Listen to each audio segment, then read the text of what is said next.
नमस्कार, मी संतोष वाळके, उपविभागीय कृषी अधिकारी वाशिम. नमस्कार. नमस्कार. आणि आज आपण आहोत पारडी टकमोर या गावामध्ये. माझ्यासोबत आहेत या पारडी टकमोरीतील महादेवराव चौधरी.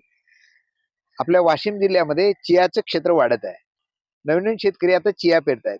जसं आता महादेव भाऊ, तुमचं हे पहिलंच वर्ष आहे पहिल्या वर्षी. चिया पेरायचं. हो, पहिल्या म्हणजे याआधी तुम्ही चिया घेतला नाही. वर्षी. घेतला नाही. परंतु तुमचा चिया आता बघितल्यानंतर असं दिसतंय की तुम्ही खूप दिवसापासून चिया घेता. हो. असं तुमचं रान आहे. रान हो. म्हणजे तुमचं आता पीक जेव्हा बघतोय तर हो. त्याचं अंतर व्यवस्थित तुम्ही ठेवलंय. हो. त्याची वाढ खूप चांगल्या प्रकारे आहे. वाढ चांगली. हे नक्कीच प्रेरणादायी आहे. तुम्ही कधी पेरलंय चियाचं पीक?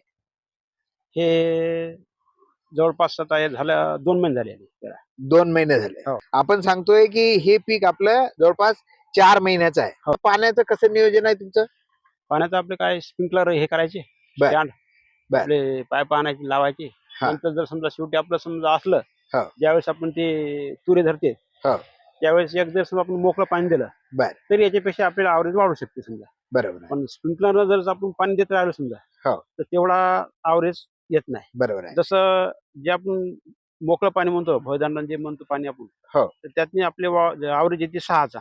बर. तर तसं जर आपण स्प्रिंकलर देत गेलो, हो. तर तिथे समजा आपल्याला 5, 4.5, 5-4.5 तास एवढा आवरेज Right. येते. म्हणजे या पिकाला पाणी चांगलं पाणी पाहिजे. चांगलं पाहिजे. परंतु आता पाणी सगळं जर आपण भुईदाण्यात देतो म्हटलं तर तर पुरत पण उपलब्ध नाही, शक्य पण नाही देणं तेवढं, नाही, किंवा पाणी नाही. पण तेवढं उपलब्ध नाही. उपलब्ध नाही. म्हणून तुम्ही पहिले काही पाणी आहेत ते स्प्रिंकलरनं देताय. स्प्रिंकलर देतो. आता सध्यापर्यंत किती पाणी झाले याला? आतापर्यंत समजा 4 ते 5 हे 5 पाणी झाले. हे आता 5वं पाणी तुम्ही देणार. चालू 4 पाणी झाले. हो. आणि अजून तुमचे 5 पाणी तुम्हाला याला द्या लागतं. लागणार आहे. हो. परंतु शेवटचं पाणी मात्र तुम्ही भुईदाण्यानं देणार आहात. हो, शेवटचं पाणी समजा जर हा. पाणी मुबलक समजा असलं समजा, हा. थोडंफार समजा, हा. तर आपण समजा Right. भयदांडा ज्याच्यामुळे तुमचं उत्पन्न वाढते. वाढते. आणि त्यासाठी तुम्ही तयारी पण करून ठेवली. हो, तयारी म्हणजे करून तुम्ही अगोदरच. पेरणी करताना असं दिसते की 5 तासानंतर तुम्ही गॅप सोडलाय. हो. तिथे एक वरंबा पण तयार केलाय. हे त्याच करता का? हो, अगोदर म्हणजे पूर्व तयारी थोडी बरी असते.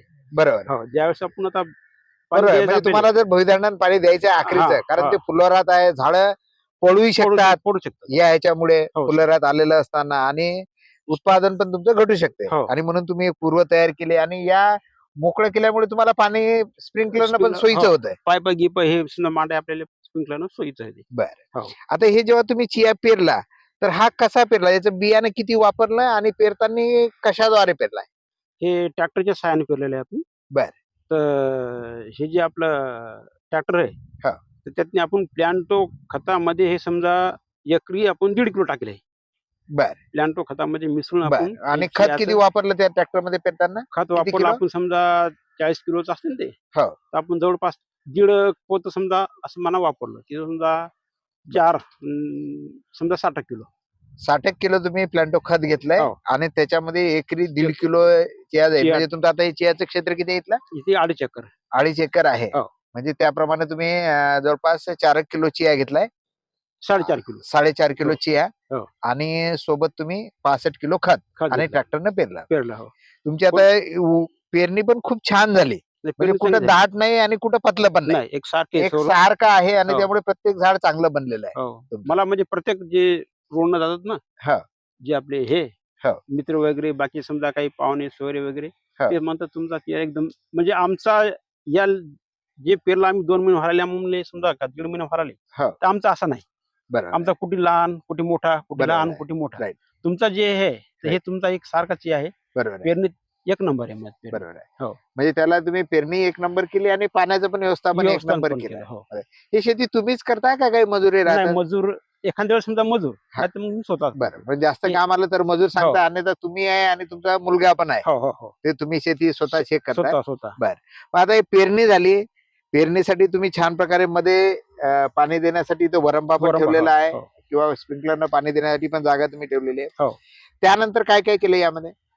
त्याच्यानंतर आता काय नाही, आता नंतर एक फवारणी करायचा विचार आहे. समजा आता थोड्या बोंड्या जर धरल्या, बर. तर एक फवारणी करायचा विचार आहे. बर. हो. नाही, आतापर्यंत काय काय केलं? आतापर्यंत फक्त आपण गेले युरिया टाकला, हा. आणि प्लॅन्टो खत मध्ये समजा मिसळून तेवढं बर. केलं. बाकी समजा नंतर विरळणी आपण जे डवरे आणतो ते सगळ्या प्रोसिजर आतापर्यंत आपण पूर्ण केलेले आहे. बरोबर आहे. हो. ओके. निंदणी वगैरे केली आहे ती, निंदणी केली, आणि डवरा पण केला. डवरा डवराचे किती, 1 फेर मारला का? 1 फेर मारला. बरोबर आहे. त्याच्यामुळे तुमचं झाड जे आहे डवऱ्याची थोडी भर बसली. हो. आणि त्यामुळे झाड थोडं अजून सशक्त झालं, त्याला भर मिळाल्यामुळे. तणाचं आता तर याच्यामध्ये तण पण दिसत नाही, नाही, की तण आता दिसत आलं नाही. तर प्रश्न पण नाही. हो हो की आपण असं म्हणतो की या पिकावर रोग काही फारसे येत नाहीत. नाही. पण आता तुम्ही याला थोडा युरिया पण दिलाय. हो युरिया दिला हा, युरिया दिल्यामुळे असं होऊ शकतं की याच्यावर रस शोषणारे जे किडे आहेत ते येत होतं. ते येऊ शकतात. हो. आता जर असं पाहिलं तर काही काही दिसत नाही नाही. काही नाही. म्हणजे नाहीतर पांढरी माशी असेल किंवा रस शोषणारे किडे असेल ना, हो. आपण जर साधं चालतो म्हटलं, हालतो म्हटलं तर इथं उडताना दिसतात उडताना आपल्याला. दिसत. हो. पण सध्या तुमच्या याच्यामध्ये ते काही नाही. काहीच नाही. हो हो पण भविष्यामध्ये असं होऊ शकतं होऊ शकते ना. की रस शोषणारे किडे येतील. विशेषतः जेव्हा तुम्ही म्हणता की ते फुलं लागणं सुरू होते हो हो आणि हो त्या टाइमला जर रस शोषणाऱ्या किडीचा हे असेल तर उत्पन्न थोडीशी घट होऊ घट होऊ शकते. शकते. हो तर मग तुम्ही आवश्यकता पडली तर एखादी फवारणी हो. त्यासाठी घेणार आहात. घेणार. हो. आता याचं अपेक्षित उत्पादन काय येईल तुम्हाला? तुमचं पीक पाहता आता तुम्ही शेतकरी म्हणून, जरी हे तुमचं पहिलं वर्ष आहे हो, पण तुम्ही हो. इतरांचं पाहिलं असेल, हो. आणि तुमचा आता अंदाज काय? तुम्हाला काय आता- अपेक्षित आहे? आता माझा अंदाज आहे, समजा जर पाणी आपलं व्यवस्थित पुरलं, हा. त्या पिरियड मध्ये पुरलं, म्हणजे आता हे जे पिरियड आहे, हा. हे पिरियड समजा तेवढा पाण्याचा समजा थोडं कमी जरी बसलं याले बरं. या पिरियड मध्ये, हा. तरी काय नाही. पण ज्यावेळेस आपण ती आता तुरा धरते, हा. बे धरते, हा. त्यावेळेस आपलं जर थोडं मुबलक पाणी असलं बरोबर आपल्याला, तर त्यावेळेस आपल्याला उत्पन्नात वाढ होऊ शकते. बरोबर पण थोडं जर त्यावेळेस जर आपलं थोडं पाणी समजा विहिरीचं कमी पडलं म्हणा, हो. का काही समजा थोडं हे कमी पडलं, हो. तर आपल्याला ॲव्हरेज मध्ये थोडी घट होऊ शकते. बरोबर आहे. हो. म्हणजे आता तुम्हाला शक्यता म्हणजे पाणी पुरेल का नाही माहित नाही तुमच्या नाही, विहिरीचं. ते आता थोडंच माहित आहे. हो, हो. तेवढं पण काय तरी आपल्याला तुम्ही ती माहिती रिस्क घेतलेली आहे ते रिस्क घेतली. आणि तुमचं म्हणणं आहे की या झाडाला, पिकाला पाणी चांगलं पाहिजे. चांगलं पाहिजे. पाणी जर जास्त असेल तर तुमचं 6 क्विंटल पर्यंत उत्पादन येऊ उत्पादन शकतं. वाढते. अन्यथा ते मग 4-5 क्विंटल 4-5 पर्यंत पण किलो. येणार आहे. हो. स्प्रिंकलर पण तरी आता 4-5 क्विंटल आलं तरी इतर पिकाच्या मानानं परवडतंय का कसं होतंय? नाही, इतर पिकाच्या मानानं म्हणजे सोयाबीनच्या मानानं, याच्या मानानं, आपल्या हरभऱ्याच्या मानानं हे परवडते. बर. हो. ते परवडते यासाठी हा. की याले काही करायचं काम नाही. बर. काही म्हणजे कोणतं जनावर खात नाही. हो. कोणतं हे त्रास देत नाही, वानेर कोणतं काही काही त्रास देत नाही काय. बरोबर आहे. हो. म्हणजे याला जास्त राखायचं काम नाही. राईट. म्हणजे ज्यावेळेस तुमचा हरभरा असता तर माणसापासूनही राखा लागते, तुमचा रस्त्यावरचा आहे. हरभरा असला तर तर इथं माकडापासून समजा आहे. आपल्याला रात्रभर इथे राहावं लागते.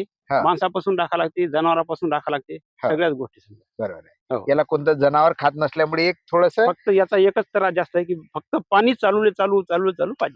जेवढं हो. तुमच्याकडे पाणी याला देऊ शकताय वरच्या वर, त्याला पाहिजे तसा ओला उपलब्ध करून दिला तर पीक तेवढं. उत्पादन मात्र हे हे होतं, चांगलं आहे. चांगलं येतं. हो. बरोबर आहे.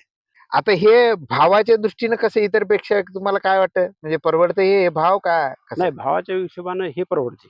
बर. हो. भाव कारण ज्यावेळेस समजा आपण चिया जरी निघला, हो.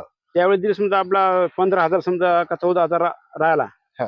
तरी या चण्याच्या हिशोबानं हे आपल्याला परवडते. परवडतं. हो. फक्त चिन्या कसं थोडं जास्त कमी पाणी पाहिजे, याला हा. जास्त पाणी पाहिजे. आता याचा लागवड खर्च काय येते? समजा एक दिसलं की तुमचं बियाण्याचं सांगितलं की तुम्ही 4.5 किलो मध्ये घेतलंय. हो. बियाणं कुठून आणलं? बियाणं गावातच घेतलं होतं. काय भाव घेतलं ते? बियाणं घेतलं 300 रुपये किलो. 300 रुपये. हम्म. म्हणजे ते तुमचं 4 म्हटल्यावर 1200-1300 रुपयाचं बियाणं झालं. बियाणं झालं म्हणजे फार खर्च बियाण्यावर नाही आला. 2.5 एकराचं बियाणं तुमचं 1300 रुपये. 1300 रुपयात झालं. हो. त्याच्यानंतर तुम्ही ते मिक्स करायला खत आणलं खत होतं, तर आणलं, ते प्लॅन किती रुपयाचं?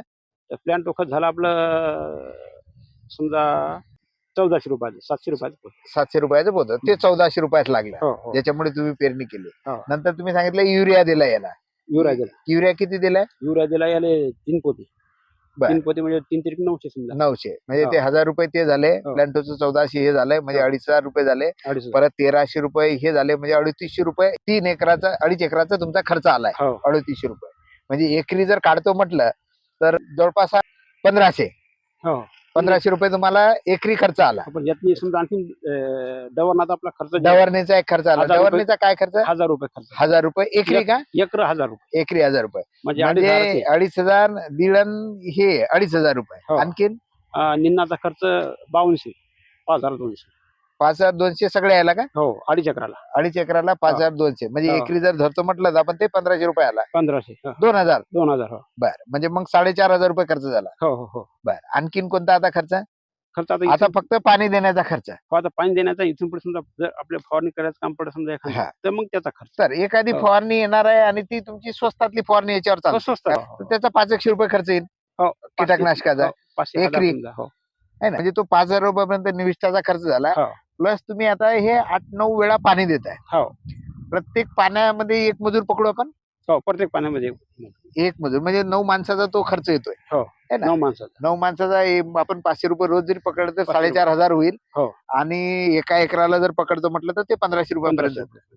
म्हणजे तुमचं जवळपास 6,500 रुपये एकरी खर्च आला खर्च हो हो है ना? त्यात आपण माणसाचा खर्च धरला, माणसाचा पेरणीचा धरला, हो. अजून आपण त्याच्यामध्ये बाकीचं अजून थोडं धरू की पेरणीचाही तुम्हाला खर्च आला असेल ना हो पेरणीचा आला ट्रॅक्टरचा, ना ते काय आला ते 1000 रुपये एकरी? एकर एकरी म्हणजे आपलं 6.5 आणि 7,500 झाला मग. हो. म्हणजे पेरणी आली आता 7,500 हो. तुमची डवरणी आली, डवरणी आली. निंदणी आली, खत आलं, हो. फवारणी आली आणि हो. स्प्रिंकलर साठी जे पाईप करायचे ते माणसाचा खर्च आला हो. 7,500. हार्वेस्टिंगचा पण खर्च येईल ना कापणीचा, कापणीचा ते पुढे किती येईल मजूर लावून मजूरला, तो त्यावेळेस किती होता त्यावेळेस काय मजुरी राहील समजा तर त्या मजुरीच्या हिशोबाने समजा आपल्याला लागल असं म्हणा की जवळपास एका बाईले 300 रुपये रोजाप्रमाणे समजा एका एकराला नाही म्हणलं तरी समजा 5 ते 7 बाई लागते. बर आणि हो. थ्रेशरनं काढण्याचा शेण कानाचा वेगळा बर. हो. तर ते किती येईल त्याचा खर्च, दोन्ही किती पकडणार अंदाजे समजा? कापणीचा समजा जास्त येईल हा. आणि याचा काढणीचा समजा थोडा जास्त येईल समजा. बर. हो म्हणजे आता- असं 7,500 आपण असं म्हणून 2,500 रुपये म्हणजे 10,000 रुपयापर्यंत खर्च झाला खर्च तुमचा. झाला. हो, हो. आता 10,000 रुपये खर्च होत असताना 5 पोते तुम्हाला हे येत आहे हो, हो. चिया. चिया. आणि ऍव्हरेज आपल्या इकडे भाव पाहतो आपण, कधी 12,000 आहे, कधी 15,000 आहे, कधी हो, 20,000 आहे. हो, हो. 15,000 जरी आपण हे पकडला तर 75,000 तुम्हाला चिया इथं होऊ शकतो. होऊ शकतो. हो, आणि 75,000 पैकी तुमचं 10,000 रुपये खर्च झालाय. हो, हो, हो. म्हणजे तरी तुम्हाला निव्वळ नफा इतर पिकाच्या मानाने जास्त येतो. जास्त येईल. हो ना, हो. सोबत एक तुम्ही खूप छान गोष्ट सांगितली की एवढं उत्पादन येत असताना दुसऱ्या पिकापेक्षा चांगलं, हो. याच्यावर टेन्शन नाही तेवढं. नाही काहीच म्हणजे tension नाही. टेन्शन आपल्याला जनावराचं राहतं, जंगली जनावराचं आहे, माणसाचं आहे काहीच किंवा नाही. कीड रोगाचं आहे. हो, तर हो. कीड रोगाचंही टेन्शन नाही. म्हणजे आपण पाहू शकतो की आपल्या वाशिम जिल्ह्यामध्येच नाही तर आजूबाजूच्या जिल्ह्यामध्ये हे चांगलं पीक, आता चिया पीक चांगलं फोफावत आहे. हो. अनेक शेतकरी घेत आहेत हो. आणि हे सगळ्यांना परवडत सुद्धा आहे. हो ना. फक्त तुम्ही सांगितलं त्याप्रमाणे काळजी घेणं आवश्यक आहे. आता काळजी. अनेक शेतकऱ्यांनी चिया घेतला हो. पण ते पाणी तिथपर्यंत पोहोचलं नाही, नाही. कारण ते स्प्रिंकलरनं जर गडी माणसाच्या वर्षावर असेल नाही हे तर गडी ते माणसाच्या तिथं पाणी जात नाही, पाणी जात कानाकोपरे सुटतात, मग उत्पादन कमी येतं. हो. एखाद्या ठिकाणी एखादा एरिया सुटतोय, तुम्ही प्रत्येक कानाकोपरा तुमचा व्यवस्थित तिथं दिसतोय आणि त्यामुळे तुमचं पीक सुद्धा खूप छान आहे त्या आढळलेलं आहे. मी म्हणजे स्वतःच पाय मानतो कारण गडी जर आपण हे केला हा. तर गडी इकडून तिकून सोडल एक ती इकून सोडल. म्हणजे बरोबर कुठं हे कमी जास्त समजा मग चिया कमी जास्त निघते. बरोबर. मग त्याला हे जे आता हे धरलं आपलं बी धरलं हा. तर कुठं जसं पाणी आपलं कमी आहे हा. तिथं लवकर बी धरते. बरोबर. हा. तुमचा नंबर सांगायचा? 95 27 51 43 82. तुम्हाला खूप खूप शुभेच्छा.